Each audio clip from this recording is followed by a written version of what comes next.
नमस्कार दोस्तों, आज हम लोग पढ़ेंगे सांख्यिकी का क्लास 10 का एक मैथ जो कि बहुत ही इम्पोर्टेंट है परीक्षा की दृष्टि से, क्योंकि आप लोग का परीक्षा का डेट भी आ चुका है। 16 फरवरी से आप लोग का पेपर स्टार्ट है, तो इसलिए अब तो आप लग जाइए पढ़ाई में, नहीं तो फिर कुछ नहीं आएगा आपके हाथ। तो देखिए यहाँ पर एक क्वेश्चन है, समांतर माध्य ज्ञात कीजिए। इसमें वर्ग अंतराल दिया है 0 से 10, 0 से 10 का वर्ग अंतराल है, फिर है 10 से 20 का, फिर है 20 से 30 का, फिर 30 से 40 का, फिर 40 से 50 का, और जो बारंबारता है वो है 5, 10, 15, 8 और 12। इसके बाद हम लोग को इसी से समांतर माध्य निकालना है। तो समांतर माध्य का आप लोग का सूत्र पता होना चाहिए। समांतर माध्य कुल पदों का योग बटे में कुल पदों की संख्या है।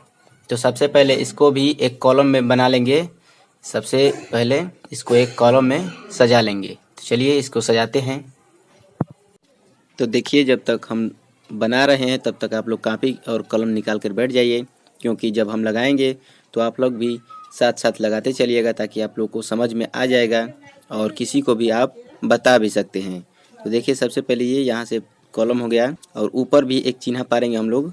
जैसे कि ये देखिए, यहाँ से एक चिन्ह, यहाँ से एक चिन्ह जाएगा, यहीं से ऊपर लिखा जाएगा जो जो पद का होगा। वर्ग अंतराल होगा तो वर्ग अंतराल, बारंबारता होगा तो बारंबारता, और मध्य पद होगा तो मध्य पद लिखा जाएगा। तो चलिए, ये हमारा बनकर तैयार हो गया। आगे देखते हैं। हमारा वर्ग अंतराल तैयार हो चुका है। अब इसमें क्या क्या लिखना है, तो देखिए, ये जो एक श्रेणी मतलब कि एक कॉलम तैयार हुआ है, तो सबसे पहले वाला में लिखना है वर्ग अंतराल। क्या लिखना है? वर्ग अंतराल, अंतराल, ठीक है। इसमें हो गया वर्ग अंतराल। अब वर्ग अंतराल क्या क्या दिया है उसको इसमें भर देंगे, ये वाला कॉलम में। तो देखिए, वर्ग अंतराल में दिया है 0 से 10, यानी कि यहाँ लिखेंगे 0 से 10। फिर दिया है 10 से 20, 10 से 20। फिर दिया है 20 से 30, 20 से 30। फिर दिया है 30 से 40, तो 30 से 40 हो गया। और लास्ट वाला दिया है 40 से 50, 40 से 50। तो हम लोग का वर्ग अंतराल जो है वो हो गया है, भरा गया है। अब इसके बाद जो रहता है वो होता है बारंबारता। जो ये नीचे दिया है बारंबारता, उसको ही इसमें लिखेंगे। तो सबसे पहले ऊपर लिख लेते हैं बारंबारता, बारंबारता, बारंबारता हो गया। अब बारंबारता को बारंबारता में भर देंगे। तो बारंबारता ये 5, 10, 15, 8 और 12 है, तो इसी को लिख लेंगे। 5, 10, 15, 8 और ये 12, ठीक है। अब इसके बाद हम लोग को क्या ज्ञात करना पड़ेगा? इसका दो तरीका होता है, ठीक है। तो देखिए, सबसे पहले एक तरीका है जो कि उसका नाम है दीर्घ विधि। दीर्घ विधि कहते हैं इसको, दीर्घ विधि, ठीक है। तो दीर्घ विधि से हम लोग इसको हल करेंगे। सबसे पहले इसका माध्य निकालेंगे। तो माध्य कैसे निकलेगा? यहाँ सबसे पहले लिख देते हैं मध्य पद, जो होता है मध्य पद, मध्य पद। मध्य पद को हम लोग यक्ष से दर्शाते हैं, यक्ष। ये यक्ष होता है, और ये यफ होता है, और ये CI होता है, ठीक है। ये यफ है और ये यक्ष है। और इसमें जो होगा वो हम इसके भरने के बाद बताएंगे। तो चलिए इसको सबसे पहले भरते हैं। क्या क्या करेंगे इसमें? मध्य पद को निकालने के लिए वर्ग अंतराल के योगों में 2 से भाग देते हैं। वर्ग अंतराल के योगों में 2 से भाग देते हैं। तो देखिए, ये वर्ग अंतराल है ना, तो 0 और 10 का योगफल करेंगे, उसके बाद इसमें 2 का भाग देंगे। तो देखिए, सबसे पहले 0 और 10 का योग करेंगे तो क्या होगा? 0 प्लस 10, ठीक है। इसमें भाग देंगे 2 का, तो आ जाएगा हमारा 5, आएगा ना 5, क्योंकि 0 में 10 जुड़ाएगा तो 10 ही होगा। और उसके बाद 2 से भाग देंगे तो 2 5 10, 5 आएगा कट के। फिर उसी तरह 10 में 20 को जोड़ेंगे, उसके बाद 2 से उसमें भाग दे देंगे। तो क्या करेंगे कि 10 प्लस 20 भागा 2, 10 और 20 जुड़ाएगा तो भाग देंगे तो 2 से, तो कितना हो जाएगा? 20, 20, 10, 30, 30 में 2 का भाग होता है, ये हो जाएगा 15।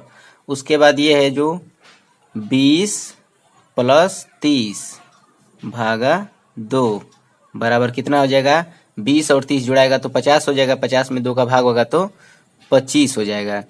उसके बाद 30 और 40 को करना है तो कोष्टक में लिखिए 30 प्लस 40 भागा 2, मतलब कि सभी को जोड़कर, सभी अंतरालों को जोड़कर उसको आधा करना है। 30 और 40 हो जाएगा 70, 70 में 2 का भाग होगा, ये हो जाएगा 35, 35 और फिर 40 प्लस 50, 40 और 50 दोनों को जोड़ देंगे और 2 से भाग देंगे तो 40 और 50 90, 90 में 2 का भाग दिएगा तो 45 हो जाएगा।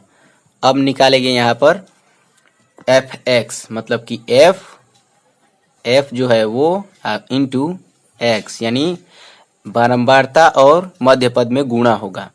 तो देखिए बारंबारता और मध्य पद में गुणा होगा तो क्या होगा, बारंबारता है 5 और मध्य पद भी 5 ही है, तो दोनों का गुणा होगा तो आ जाएगा ये 25।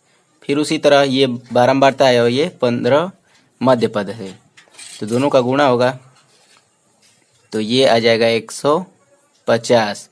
फिर उसी तरह आगे प्रक्रिया चलता रहेगा, गुणा होता जाएगा और ये 25 है, गुणा होगा तो ये बारी बारी से मैंने सबको गुणा कर कर यहाँ लिख दिया है। 8 में 35 का गुणा होगा तो होगा 280 और 12 में 45 का होगा तो 540 होगा। अब देखिए क्या करते हैं, देखिए इसका सूत्र जो होता है समांतर माध्य बराबर होता है सिग्मा एफ एक्स बटे में सिग्मा एफ। अब सिग्मा लगने का मतलब है कि सिग्मा मतलब कि योग, जैसे में 25 हो गया, 150, 375, 280, 540, इन सभी का योग, तो टोटल योग हम लोग निकाल लेंगे। पहले सिग्मा एफ एक्स का मतलब, एफ एक्स तो हम लोग निकाल लिए हैं एफ इंटू एक्स, अब सिग्मा लगने का मतलब इन सभी का योग, तो योग करेंगे हम लोग तो आ जाएगा 1370। आप लोग योग करिएगा इन सभी का, 1370 आ जाएगा। के बाद सिग्मा एफ निकालना है, एफ, तो देखिए ये एफ है, बस आगे सिग्मा लगा देते हैं, सिग्मा एफ। सिग्मा लगाने का मतलब मैं बता चुका हूं कि इन सभी का योग, जिसमें सिग्मा लग जाएगा उन सभी का योग बताना है। तो एफ तो हम लोग को पता है, एफ 5 है, 10 है, 15, 8, 12, लेकिन सिग्मा का मतलब इन सभी का योग, तो योग करेंगे तो आ जाएगा 50। ठीक है, तो हम लोग को जो सूत्र में चाहिए था वो सब मिल चुका है, जैसे में ये मिल चुका है सिग्मा एफ और सिग्मा एफ एक्स। समांतर माध्य के सूत्र में क्या कह रहा था कि सिग्मा एफ एक्स निकालिए बटे में सिग्मा एफ, तो हम लोग को मिल चुका है।